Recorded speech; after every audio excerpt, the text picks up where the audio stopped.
Pen drive വഴിയാണ് നമ്മൾ പാട്ട് പ്ലേ ചെയ്തിരിക്കുന്നത്. പ്ലേ ചെയ്ത് നോക്കാം.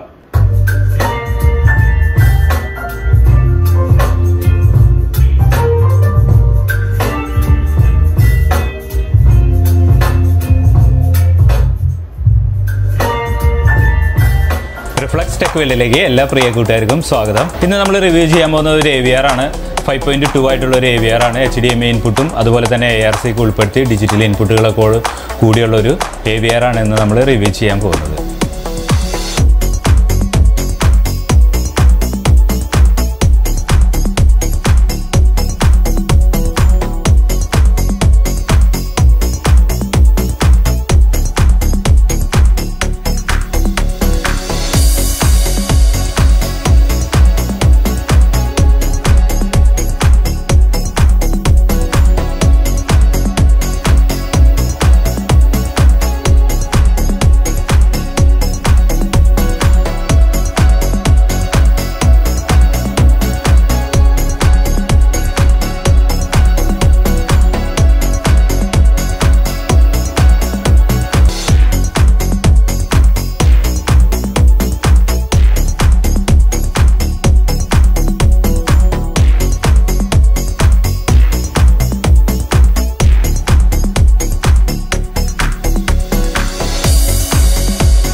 ഇതേപോലെ ഒരു ആംപ്ലിഫയർ നമ്മൾ മുൻപും ചെയ്തിട്ടുണ്ട്. അതായത് നമ്മൾ GTECHന്റെ വലിയ കളർ ഡിസ്പ്ലേ വെച്ചിട്ടുള്ള ഒരു AVR മുൻപ് നമ്മൾ ചെയ്തിട്ടുണ്ട്. അത് കുറച്ചും കൂടി ഹെവി ആയിട്ടുള്ള ഒരു വാട്ട്സോട് കൂടിയാണ് നമ്മൾ അന്ന് ചെയ്തത്.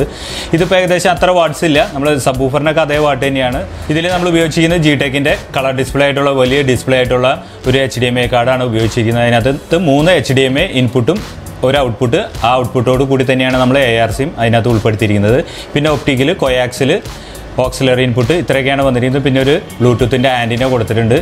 നല്ലൊരു ഓഡിയോ ക്വാളിറ്റിയും നല്ലൊരു ഫംഗ്ഷനും കാര്യങ്ങളൊക്കെ ഉള്ള ഒരു HDMI കാർഡാണ് ഇത്.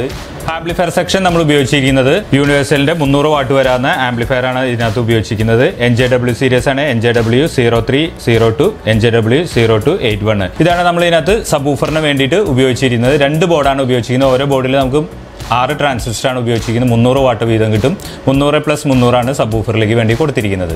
ചാനലിന് വേണ്ടി നമ്മൾ ഉപയോഗിച്ചിരിക്കുന്നത് നമ്മൾ തന്നെ പറഞ്ഞ് ചെയ്യിപ്പിച്ച് എടുക്കുന്ന ഒരു PCBയിലാണ് ചെയ്തിരിക്കുന്നത്. അതിൽ TDA 7265 ആണ് ഉപയോഗിച്ചിരിക്കുന്നത്. ഓരോ ചാനലും 50 വാട്ട് വീതമാണ് കിട്ടുന്നത്. അതായത് 5 ചാനലിൽ കൂടിയിട്ട് 50 എന്ന രീതിയിലാണ് നമുക്ക് ലഭിക്കുന്നത്. അപ്പോൾ 250 വാട്ട് വീതം നമുക്ക് 5 ചാനലിന് വീതം ലഭിക്കും.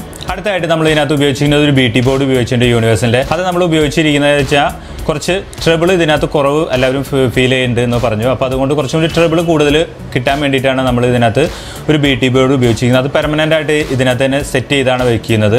ട്രബിൾ കൂട്ടിയിട്ട് നമ്മൾ എത്രത്തോളം ട്രബിൾ വേണമെന്നുണ്ടെങ്കിൽ അതിനനുസരിച്ചുള്ള ട്രബിൾ കറക്റ്റ് ചെയ്തതിന് ശേഷമാണ് നമ്മൾ ഇതിനകത്ത് സെറ്റ് ചെയ്തിരിക്കുന്നത്. പിന്നെ സബ്വൂഫറിന് വേണ്ടി കുറച്ചുകൂടി ബേസ് കൂടുതൽ കിട്ടാൻ വേണ്ടിയിട്ട് നമ്മളൊരു GTECHന്റെ സബ്വൂഫർ ഫിൽറ്റർ, അതായത് സബ്വൂഫർ പ്രീ ബോർഡ് ഉപയോഗിച്ചിട്ടുണ്ട്. കുറച്ചുകൂടി നല്ല ഹെവി ആയിട്ടുള്ള ഒരു പഞ്ച് കിട്ടാൻ വേണ്ടിയിട്ടാണ് GTECHന്റെ ഒരു സബ് പ്രീ ഇതിനകത്ത് ഉപയോഗിച്ചിരിക്കുന്നത്.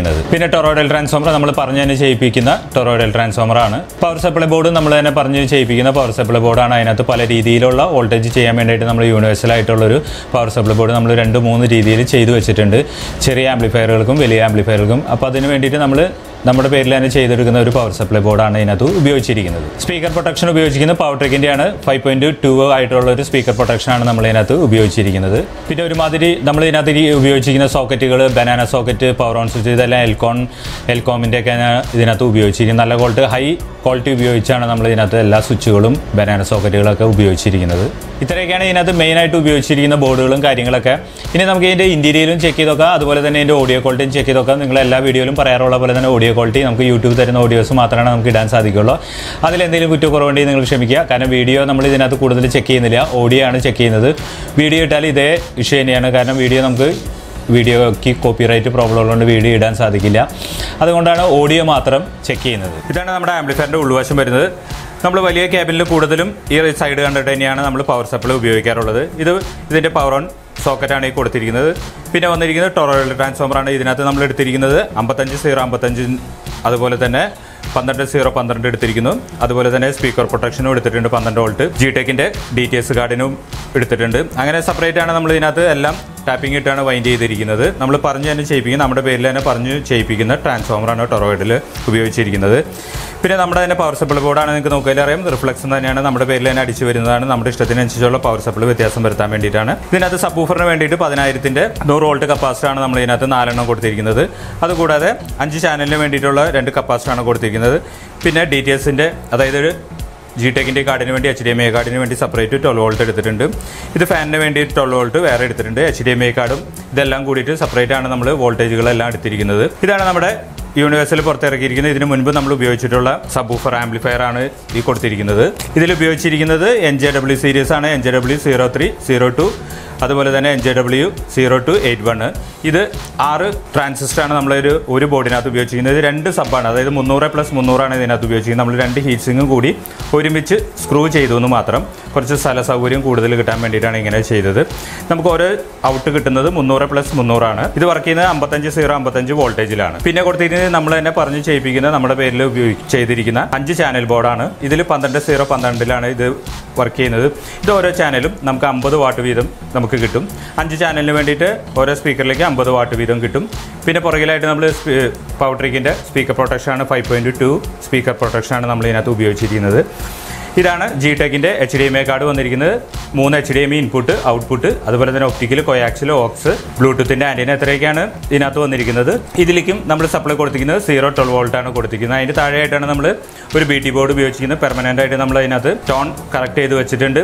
കാരണം കുറച്ച് ട്രബിൾ കുറവ് കാണിക്കുന്നതുകൊണ്ടാണ് നമ്മൾ കുറച്ച് ട്രബിളിന് വേണ്ടിയിട്ട് ഒരു BT ബോർഡ് അതിനകത്ത് ഉപയോഗിച്ചിരിക്കുന്നത്. ഇത് ബനാന സോക്കറ്റാണ്, എൽക്കോണിൻ്റെയാണ് നമ്മൾ ഉപയോഗിച്ചിരിക്കുന്നത്. നല്ല രീതിയിലുള്ള ഗേജുള്ള വയർ ഇട്ടിട്ടാണ് ഈ ഭാഗത്ത് എല്ലാം കൊടുത്തിരിക്കുന്നത്. ഫ്രണ്ട്, സെൻറ്റർ, സറൗണ്ട്, 2 സബ്, ഇത്രയൊക്കെയാണ് അതിൻ്റെ സ്പീക്കർ ഔട്ടുകൾ വരുന്നത്. പിന്നെ നല്ല രീതിയിലുള്ള ഹീറ്റ്സിങ് കാര്യങ്ങളൊക്കെ തന്നെയാണ് നമ്മൾ തന്നെ ചെയ്തെടുക്കേണ്ടതാണ്. ഈ ഹീറ്റ്സിങ്ങിൽ റെഡിമെയ്ഡ് വരുന്ന ബോർഡിലല്ല, നമ്മുടെ തന്നെ ബോർഡിൽ നമ്മൾ തന്നെ പറഞ്ഞ് ചെയ്യിപ്പിച്ച് എടുക്കുന്ന ഹീറ്റ്സിങ് ആണിത്. പിന്നെ ഫാൻ സെപ്പറേറ്റ് ഒരെണ്ണം കൊടുത്തിരിക്കുന്നതിന്, അതുകൂടാതെ 2 ഫാന് നമ്മൾ സെപ്പറേറ്റ് ആയിട്ട് കൂളിംഗ് ഫാനായിട്ട് കൊടുത്തിട്ടുണ്ട്. ഇനി ഫാനിൻ്റെ കുറവും കാര്യങ്ങളൊന്നും വേണ്ട. അതിന് വേണ്ടിയിട്ടാണ് കുറച്ച് ഫാൻ ഇരുന്നോട്ടെന്ന് വെച്ച് കുറച്ച് കൂടുതൽ വെച്ചു എന്ന് മാത്രം. പിന്നെ വന്നിരിക്കുന്നതാണ് നമ്മൾ GTECHന്റെ ഒരു സബ് പ്രീ ബോർഡ് ഉപയോഗിച്ചിട്ടുണ്ട്. അത് ഈ ഭാഗത്താണ് കൊടുത്തിരിക്കുന്നത്. കുറച്ചുകൂടി പഞ്ച് കൂടുതൽ ലഭിക്കാൻ വേണ്ടിയിട്ടാണ് നമ്മൾ സബ്വൂഫറിന് വേണ്ടിയിട്ട് എക്സ്ട്രാ ഒരു സബ് പ്രീ ഉപയോഗിച്ചിരിക്കുന്നത്. അത് ഈ ഭാഗത്താണ് കൊടുത്തിരിക്കുന്നത്. പിന്നെ ഇതിൻ്റെ ഡിസ്പ്ലേയിലേക്കുള്ള സ്ട്രിപ്പാണ് ഈ കാണുന്നത്. ഇതിൻ്റെ ഫ്രണ്ടിൽ ഡിസ്പ്ലേ ആണ് ഈ ഭാഗത്ത് അക്രിലിക്കിൽ നമ്മൾ കണക്ട് ചെയ്തിരിക്കുന്നത്. ഇത്രയൊക്കെയാണ് ഇതിൻ്റെ ഉൾവശം വരുന്നത്. ഇതാണ് നമ്മുടെ ആംപ്ലിഫയറിൻ്റെ പുറകുവശം വരുന്നത്. ഇതും കൊടുത്തിരിക്കുന്ന അക്രിലിക് പാനൽ തന്നെയാണ് നമ്മൾ ഇതിനകത്ത് കൊടുത്തിരിക്കുന്നത്. മാറ്റാണെന്ന് മാത്രം, സ്ക്രാച്ചൊക്കെ വീഴാൻ സാധ്യത കുറവാണ് ഈ മാറ്റ് ആവുന്നതോറും. ഗ്ലോസ് ചെയ്യുമ്പോൾ കുറച്ച് ചിലപ്പോൾ അത് സ്ക്രാച്ച് ആവും. അതുകൊണ്ടാണ് നമ്മൾ ഈ പ്രാവശ്യം മാറ്റായിട്ട് ഉപയോഗിച്ചിരിക്കുന്നത്. ഇതെല്ലാം HDMI ഇൻപുട്ടുകളാണ്. HDMI 1, 2, 3. ഇത് ഔട്ട്പുട്ട് വിത്ത് ARC ആണ്. പിന്നെ കോയാക്സിൽ കൊടുത്തിരിക്കുന്നു, ഒപ്റ്റിക്കൽ, ഒരു ഓക്സിലറി ഇൻപുട്ട്.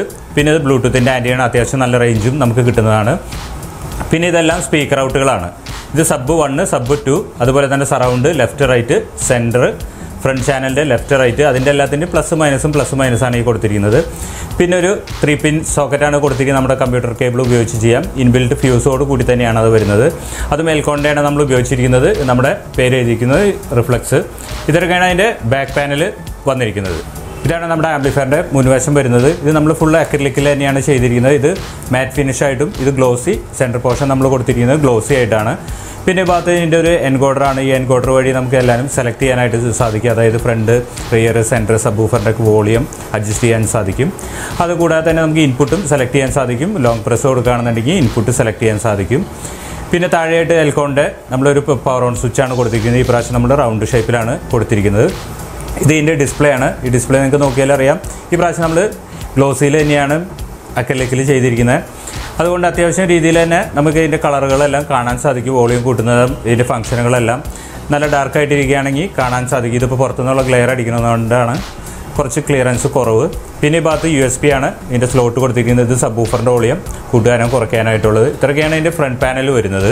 അടുത്തായിട്ടൊരു റിമോട്ട് ഫംഗ്ഷനാണ്. റിമോട്ട് ഫംഗ്ഷനിൽ നിങ്ങൾക്ക് നോക്കിയാൽ അറിയാം ഇതിൻ്റെ എല്ലാ ഇൻപുട്ടുകളാണ്. അതായത് HDMI 1, 2, 3, അതുപോലെ തന്നെ ARC, കോയാക്സിൽ, ഒപ്റ്റിക്കൽ, PC, USB, അതുപോലെ തന്നെ ഓക്സ്, ബ്ലൂടൂത്ത്, ഇതെല്ലാം കൊടുത്തിട്ടുണ്ട്. അതുകൂടാതെ തന്നെ 5.1, 2.1, 4.1 ഇതെല്ലാം സെലക്ട് ചെയ്യാനായിട്ടുള്ളതുണ്ട്. USB പ്ലേ ചെയ്യാനായിട്ടുള്ളത്. പിന്നെ അതിൻ്റെ USB നെക്സ്റ്റ് ഫോർവേഡൊക്കെ അടിക്കാനുള്ള ബട്ടണുകളാണ് ഈ കൊടുത്തിരിക്കുന്നത്. ഇത് വോളിയം പ്ലസും മൈനസാണ്. 6 ചാനലിൻ്റെ വോളിയം നമുക്ക് ഒരേ സമയത്ത് കൂട്ടാം. അതുപോലെ തന്നെ സെപ്പറേറ്റ് ആയിട്ട് നമുക്ക് സെലക്ട് ചെയ്ത് ചെയ്യാവുന്നതാണ്. പിന്നെ പാട്ട് സെലക്ട് ചെയ്യാൻ വേണ്ടിയിട്ടുള്ളതാണ് സെറ്റിങ്സ്. ഇതിൻ്റെ പവർ ഓൺ സ്വിച്ച്. പിന്നെ കൊടുത്തിരിക്കുന്നത് നമുക്ക് ഡിസ്പ്ലേ വേണ്ടാന്നുണ്ടെങ്കിൽ ഡിസ്പ്ലേ ഓഫ് ചെയ്യാനായിട്ടുള്ള ഒരു ഫംഗ്ഷൻ ഇതിനകത്ത് തന്നെ കൊടുത്തിട്ടുണ്ട്. ഇത്രയൊക്കെയാണ് റിമോട്ടിൽ വരുന്നത്. ഇപ്പോൾ നമ്മളെല്ലാ സ്പീക്കറും കണക്ട് ചെയ്തിട്ടുണ്ട്. അതായത് നമ്മൾ കടയിൽ ഉപയോഗിക്കുന്ന ഈ 4 ഇഞ്ചാണ് നമ്മൾ 2-വേ കൊടുത്തിരിക്കുന്നത്. സെൻറ്റർ ബോക്സ് കൊടുത്തിരിക്കുന്നതാണ് 2 4 ഇഞ്ച് വിത്ത് ട്യൂട്ടറാണ്. പിന്നെ കൊടുത്തിരിക്കുന്നതും ഇത് തന്നെ 2-വേ ബോക്സ് 4 ഇഞ്ചാണ് കൊടുത്തിരിക്കുന്നത്. സബ് വൂഫർ സോണിയാണ് 12 ഇഞ്ച് കൊടുത്തിരിക്കുന്നത്. ഇപ്പോൾ പെൻഡ്രൈവ് വഴിയാണ് നമ്മൾ പാട്ട് പ്ലേ ചെയ്തിരിക്കുന്നത്. നമുക്ക് പ്ലേ ചെയ്ത് നോക്കാം.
നമ്മൾ കണക്ട് ചെയ്തിരിക്കുന്നത് ARC വഴിയാണ്. ടിവിയിലെ ARC ഓൺ ആക്കിയതിന് ശേഷം ആംപ്ലിഫയറിലെ ARC ഓൺ ആക്കി. ഇപ്പോൾ നമ്മൾ കൊടുത്തിരിക്കുന്നത് ഒരു വീഡിയോ സോങ് ആണ് കൊടുത്തിരിക്കുന്നത്. 10 സെക്കൻഡൊക്കെ നമുക്ക് പ്ലേ ചെയ്യാൻ സാധിക്കുകയുള്ളൂ. നമുക്ക് ചെക്ക് ചെയ്ത് നോക്കാം.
ഇപ്പോൾ നിങ്ങൾ ഇതിൻ്റെ ഓഡിയോ ക്വാളിറ്റി കേട്ടിരിക്കും. കാരണം വീഡിയോയ്ക്ക് വേറെ പ്രത്യേകിച്ചൊന്നും പറയാനില്ല. കാരണം നമ്മൾ HDMI 4K ഇനിയിപ്പോൾ എന്ത് 1080p ഫുൾ HD 4K എന്ത് വീഡിയോ ഇൻപുട്ട് കൊടുത്താലും അതുപോലെ തന്നെ ഔട്ട്പുട്ടാണ് നമുക്ക് ഇതിനകത്ത് HDMI ഔട്ടിൽ നിന്ന് ലഭിക്കുന്നത്. അപ്പോൾ അതുകൊണ്ട് വീഡിയോയ്ക്ക് പ്രത്യേകിച്ച് കൂടുതൽ ക്ലാരിറ്റി കൂടുതലോ ക്ലാരിറ്റി കുറവോ ഒന്നും സംഭവിക്കില്ല. നമ്മൾ ഇതിനകത്ത് ഓഡിയോ മാത്രമാണ് എടുത്ത് ചെയ്തിരിക്കുന്നത്. അപ്പോൾ ഓഡിയോ ക്വാളിറ്റിക്ക് വേണ്ടിയാണ് നമ്മൾ കൂടുതൽ ഈ ആംപ്ലിഫയർ ചെയ്തിരിക്കുന്നത്. HDMI ഇൻപുട്ട് ഔട്ട്പുട്ടും വേറെ ഉപയോഗിച്ചു എന്ന് മാത്രം. ഇപ്പോൾ ഇതിൻ്റെ ഓഡിയോ ക്വാളിറ്റി നിങ്ങൾ കേട്ടിരിക്കും. ഇതിന് ഓഡിയോയ്ക്ക് ഒരു പരിധിയുണ്ട്. കാരണം വെച്ച് കഴിഞ്ഞാൽ ഇപ്പോൾ നമ്മൾ DSLR അല്ലെങ്കിൽ ഫോണിൻ്റെ മൈക്കൊക്കെ ഉപയോഗിച്ച് പിടിക്കുന്നതിൽ ഒരു പരിധിയുണ്ട്. നേരിട്ട് കേൾക്കണ അത്ര ക്വാളിറ്റി ഒരിക്കലും നമുക്ക് ഫോണിൽ കൂട്ടി ലഭിക്കില്ല. പിന്നെ ഈ ആംപ്ലിഫയറിനെ കുറിച്ച് നിങ്ങൾക്ക് എന്തെങ്കിലും അറിയണമെന്നുണ്ടെങ്കിൽ അതുപോലെ തന്നെ ഇതിൻ്റെ എത്ര വാട്ട്സ്, ഇതിൻ്റെ വില വിവരങ്ങൾ, നമ്മൾ എന്തൊക്കെ ബോർഡുകൾ ഉപയോഗിച്ചാണ്, ഇതെല്ലാം ഞാൻ താഴെ എഴുതാറുണ്ട്. നിങ്ങൾ ചെയ്യേണ്ടതെന്ന് വെച്ച് കഴിഞ്ഞാൽ നമ്മൾ ഈ വീഡിയോ കാണുമ്പോൾ അതിൻ്റെ താഴെ ടൈറ്റിൽ എഴുതാറുണ്ട്. ആ ടൈറ്റിലിൻ്റെ താഴെ മോർ എന്ന് പറഞ്ഞ് കാണാം. അത് പ്രസ് ചെയ്യുകയാണെന്നുണ്ടെങ്കിൽ നമുക്ക് ഇതിൻ്റെ എല്ലാ ഡീറ്റെയിലും കാണാം. നമ്മൾ ഇതിനകത്ത് സ്ക്രീനിൽ എഴുതി കാണിച്ചാൽ ചിലപ്പോൾ നമുക്ക് അതിനകത്ത് വില വിവരങ്ങളൊന്നും കാര്യങ്ങൾ ചിലപ്പോൾ ശ്രദ്ധിക്കാൻ സാധിക്കില്ല. അപ്പോൾ നിങ്ങൾക്ക് ഡീറ്റെയിൽ ആയിട്ട് അറിയണമെന്നുണ്ടെങ്കിൽ ടൈറ്റിൽ എഴുതുന്നതിൻ്റെ താഴെ തന്നെ മോർന്ന് കാണാം. ഇപ്പോൾ പുതിയ യൂട്യൂബിൻ്റെ അപ്ഡേഷൻ അനുസരിച്ച് മോർന്ന് നമ്മൾ അതിനകത്ത് ടച്ച് ചെയ്ത് കഴിഞ്ഞാൽ നമ്മൾ താഴെ അതിൻ്റെ എല്ലാ ഡീറ്റെയിലും വരും. അതായത് നമ്മൾ ഇതിനകത്ത് ഉപയോഗിച്ച ബോർഡുകൾ, ഏത് കമ്പനി, എത്ര വാട്ട്സ്, എന്താ വില, ഇതെല്ലാ കാര്യങ്ങളും എഴുതാറുണ്ട്. നിങ്ങൾ പോയിട്ടൊന്ന് ചെക്ക് ചെയ്ത് നോക്കുക. ഇത്രയൊക്കെയാണ് ഇന്നത്തെ വീഡിയോസിലുള്ള. ഇന്നത്തെ വീഡിയോ നിങ്ങൾക്ക് എല്ലാവർക്കും ഇഷ്ടമാവുകയാണെങ്കിലും അതുപോലെ തന്നെ ഉപകാരപ്പെടുകയാണെങ്കിൽ ലൈക്ക് ചെയ്യാനും ഷെയർ ചെയ്യാനും കമൻറ്റ് ചെയ്യാനും മറക്കരുത്. കൂടാതെ സബ്സ്ക്രൈബ് കൂടി ചെയ്യാനൊക്കുക. ആ സബ്സ്ക്രൈബ് ബട്ടൻ്റെ തൊട്ടടുത്ത് തന്നെ ഒരു ബെല്ലൈക്കൺ കാണാം. അത് അമർത്തിയാലാണ് നമ്മുടെ ചാനലിൽ വരുന്ന എല്ലാ വീഡിയോസും നിങ്ങൾക്ക് പെട്ടെന്ന് നോട്ടിഫിക്കേഷനായിട്ട് ലഭിക്കുകയുള്ളൂ. ഇനി നമുക്ക് അടുത്ത വീഡിയോയിൽ കാണാം.